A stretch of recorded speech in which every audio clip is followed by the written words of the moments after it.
Let's welcome Sasha. Good morning, everyone. I'm Sasha. Today I'm going to introduce Juan Guaido, who is perceived as the president of Venezuela by over 50 countries in the world, including the USA. The reason why I use the term perceived is the reason why I think he is the most influential people among Time 100 in 2019. In the following 10 minutes presentation, I would like to talk about how Juan Guaido made influence on Venezuela and why political situation of Venezuela is important to the globe. And by the way, Venezuela is in Chinese is 委内瑞拉. My presentation will be divided into 3 sections, which is introduction, main discussion, and conclusion.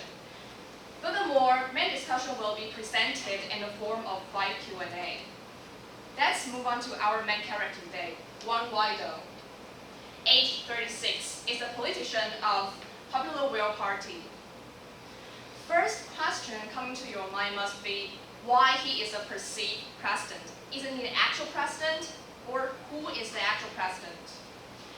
In fact, who is the real president still puzzles the people living in Venezuela after the opposition leader Juan Guaido declared himself acting president in January 23, 2019. The move was a direct challenge to President Maduro, to the power of President Maduro, who just sworn in the second 6-year term in office just 2 weeks before that day. Not surprisingly, President Maduro doesn't take kindly to his rival's move, which he condemned as the ploy by the US. And he also said that he is the constitutional president and will remain so. Despite attempts by Mr. Guaido to get the military to switch their allegiance to him, they have remained largely loyal to President Maduro, whose party has got a firm grip of power in electoral body and the Supreme Court. And since you may think that since Juan Guaido can declare himself as a president, he must have much power. But it's not true. Despite his broad international support, Juan Guaido does not wield much power in practical terms. The National Assembly was largely rendered powerless by the creation of National Constituent Assembly in 2017, which is exclusively made up of government loyalists. The National Assembly continues to meet, but its decisions have been ignored by President Maduro in favor of those made by National Constituent Assembly. More Venezuelans have become disillusioned by failure of by Mr. Guaido to dislodge President Maduro from power. The opposition leader has been further weakened by the corruption scandal involving opposition politicians and by frequent infighting among opposition ranks. On January 5th this year, Juan Guaido's position as the leader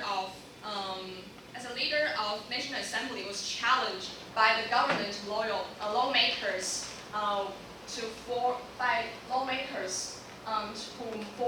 an alliance with a number of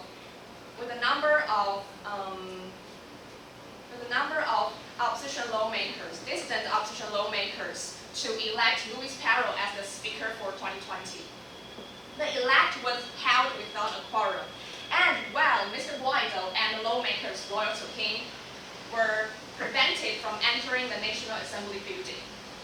However, Mr. Guaido was re-elected and sworn in with a majority of lawmakers at an alternative location. But Luis Perro insists that he is the only legitimate speaker. Affection between these two guys at the session of National Assembly was won by Mr. Guaido, and the lawmakers loyal to him, who just passed toward the police guarding the entrances to the National Assembly building. So, what could break such an impasse? The security forces has been seen as the key players in the crisis, but they have remained largely loyal to President Maduro, who has rewarded them with frequent pay rises and put high-ranking military men in key posts and industries. The talks between the government and the opposition held between May and August last year remained no progress. The U.S. has imposed sweeping sanctions on Venezuela, including freeze on all Venezuelans' assets in the U.S. and a ban on transaction with this country.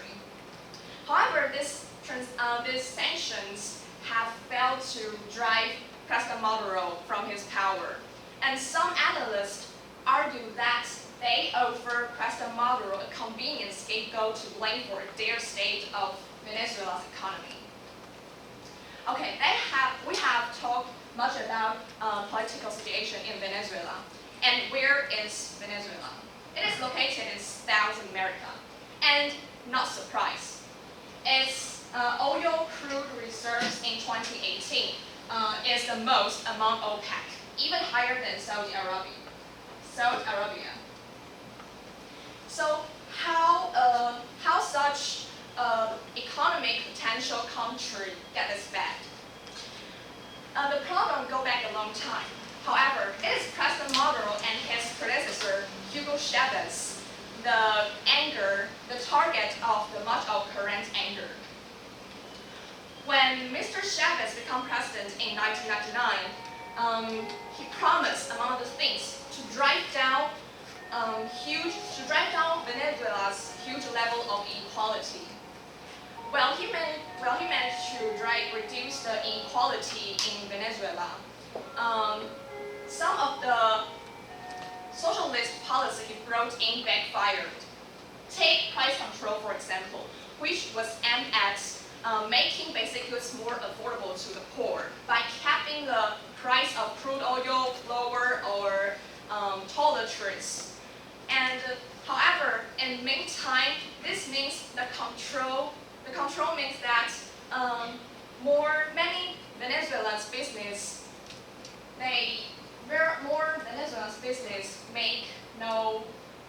do not stop production because they no longer make a profit, and which eventually resulting in shortages. A resolution of foreign currency control has eased the shortages, but that means as the trader can sell goods in dollars. But it also means that they have again become largely unaffordable to the poor and those without the access to the U.S. currency. Years of lack of investment in infrastructure has been further weakened by more recent U.S. sanctions on Venezuela's oil sector have crippled their key industry, which provide almost all of their government revenue. And Venezuela's economy has long been in a grip of economic downsides, and now with hyperinflation, one of the problems. The business news website Bloomberg has been tracking the price of a cup of coffee in Venezuela's capital, Caracas, to show how price has increased. It has measured an increase of 9,900% among January 9th, 2019 and January 8th, 2019. So, they confronted with such an economic and political crisis, how have Venezuelans react? Precisely speaking, their decision is immigration.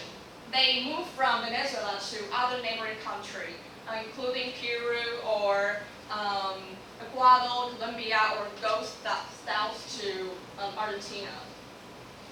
I think it is because Venezuela is one of the top countries of crude oil reserves, which is an imperiled natural resources that the political stability of Venezuela is important to the globe. And it isn't hard to imagine that how great the impact would be after Juan Guaido receives president. And this is my presentation. Thank you for listening.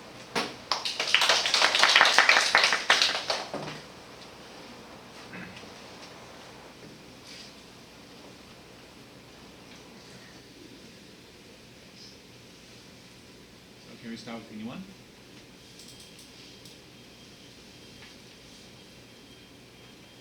So can we have maybe direct? Any question or comment?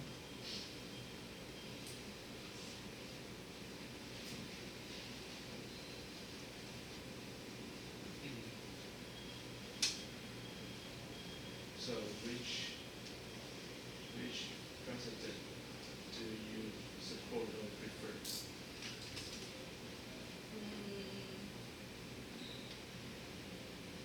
I think neither, because the present president, Mr. Maduro,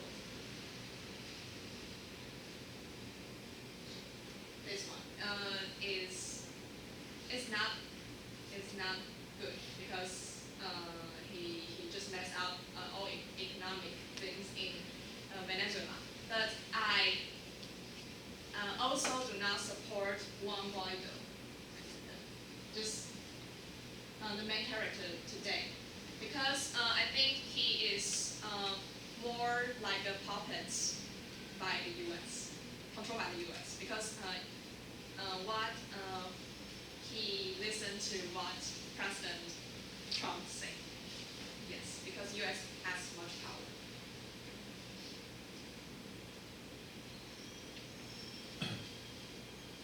Where? So why does the country allow this kind of thing to happen? Like there are one legal leader, but there are also another kind of populists.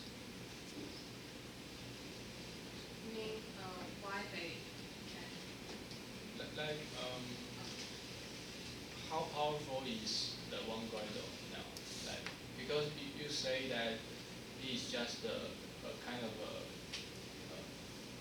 legislator, right? Puppet? What kind of? Like he works in legislation yuan, right? Like 立法院. Sorry, can you speak again? I mean his title is the counselor, or he works in the 立法院. Is that right? Yes. So how powerful is he that he can like you say, being a puppet of America? Because he is just like what I said. He is the main person in National Assembly, but National Assembly was rendered powerless, and he doesn't like he doesn't like President Maduro, who is the present president, but he don't. In the meantime, he doesn't possess much power, so he has to listen to the U.S. because the U.S. has more influential. It's more influential. So actually, he didn't possess much power, but there are some people in Venezuela support him, but it's not that much because it's more like in China, and because they are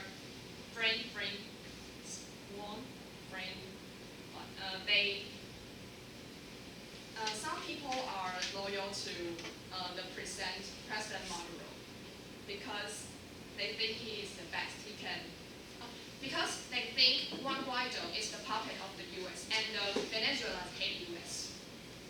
So yeah, like the most of the countries like Russia or China, they support the real presidents, and America supports Juan Guaido. yeah. Oh.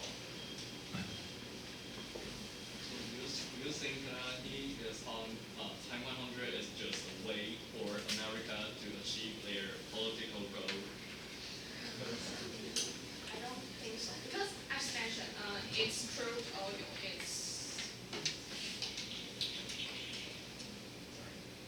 It's crude oil. It's the most among OPEC, and OPEC and is account for among 3/4 of oil reserves. So since he has so much oil reserves, so he has a great economically potential.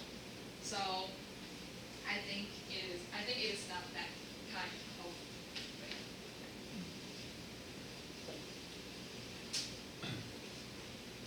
I mean, since Venezuela has a small population and its economy is not stable, so then how can one of its political leaders be considered globally influential? Because I think it also because it's crude oil reserve. I think it's all because crude oil is important natural resources, and so since it has so much oil reserves, so what its political stability is important to well because the U.S. try to effect their politics.